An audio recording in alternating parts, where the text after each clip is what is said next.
Hello everybody, my name is SchillzSkilllz and welcome back to the channel. Today, oh boys, today it's another episode of Nerd Cave News and we are talking about, well, our three favorite companies, Apple, Microsoft, and Google Home, starting off the New Year's in a bunch of different ways. So let's get into it. And why don't we start with our favorite company we love to shit on, and sometimes in this channel, love on a little bit, Apple. Apple's supplier TSMC is starting production of 3nm chips for, we can only assume, Apple Silicon. And this is overall a good thing. I mean, obviously, the smaller the dies get, the more efficient that they become, the less power that they use. Overall, this is a really good thing for Apple. This allows them to kind of have a new technology. It allows them to have a chipset that is newer, more efficient, saves on battery power, and they can continue to make thinner and thinner laptops that are slightly powerful enough for what you need right now so that you can spend $2,000 later on another laptop that will be slightly just enough.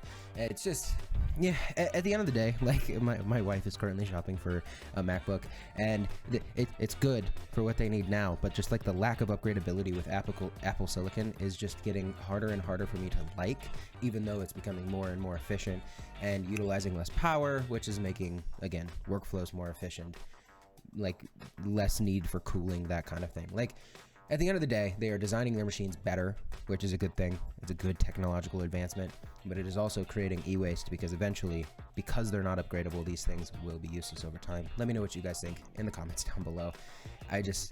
You know how I am with Apple. This is actually a topic that we talked about in a short, and it has to do with Microsoft being able to purchase Activision Blizzard, or at least getting approved to do so in Chile. Now, what does this really mean for the people in the United States, the people in the EU, you know, the majority of gamers that are going to be affected by this merger? It essentially means that Microsoft has more firepower to say, okay, what is holding up the European Union? What is holding up America from, you know, having all this legislation passed or doing all of these things to try and stop this acquisition, where other countries are just kind of like, we'll let you do it. Please hang out with us for a little bit. We're gamers too.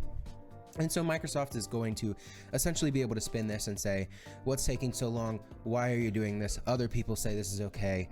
What's the big hubbub? And the big thing out of this story is the fact that Microsoft says that there are actually other agencies that are on the cusp of releasing their decisions on this specific circumstance. And so we're kind of in limbo waiting for what countries are going to be the next ones to drop their consensus on this topic.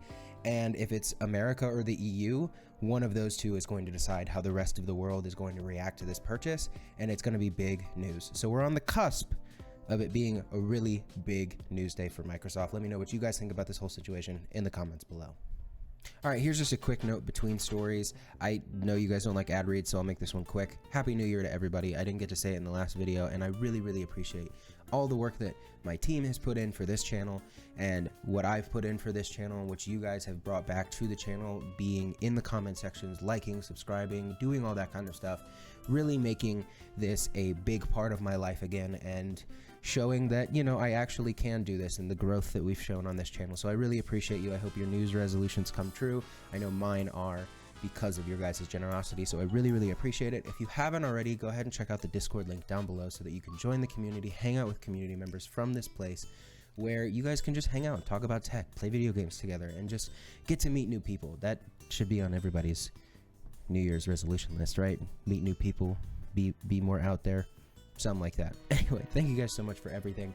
Happy New Year, and let's get on to the rest of the topics. And the next topic comes from actually one of my favorite companies, and that's Google, and how their home speakers are allowing hackers to snoop on your conversations.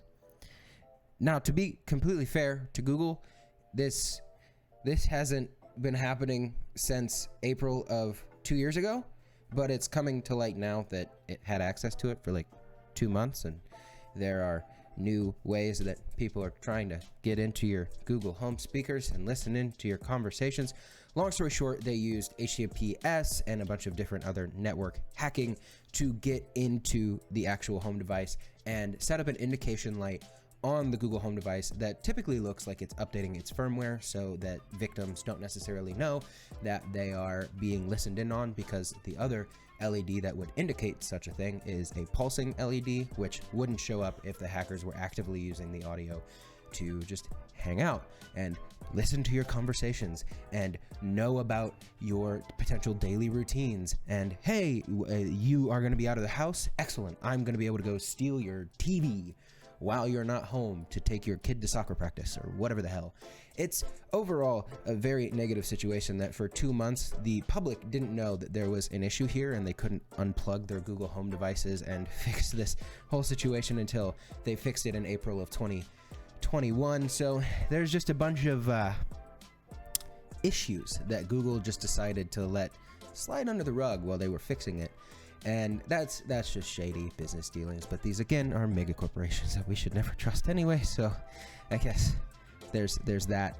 The big thing here is that it is fixed, but always keeping sure that for every smart device that you ever have, you have as many locks and protections on it as possible so that these things don't immediately happen to you, because it is harder for people to do these things to you. The more barriers that you put in the way of hackers, the less likely they are to come after you, because they could just as easily get somebody else who has zero barriers at all. Let me know what you guys think about this in the comment section down below. Overall, I think the more media literacy that we have, the more technology literacy that we have, the better suited people will be to handle these situations. Be willing to be that tech friend. Be willing to be the tech family member that helps everybody out, because at the end of the day, it could be your inheritance that they steal. It could be the TV that they were going to give you in a month when they were done with it. You never know. Be a good person. Let me know what you think in the comment section down below. That being said, let me know all your guys' opinions in the comments or the Discord down below. I appreciate you all hanging out. Like and subscribe if you haven't already, and I'll see you in the next one. Happy New Year. Bye-bye now.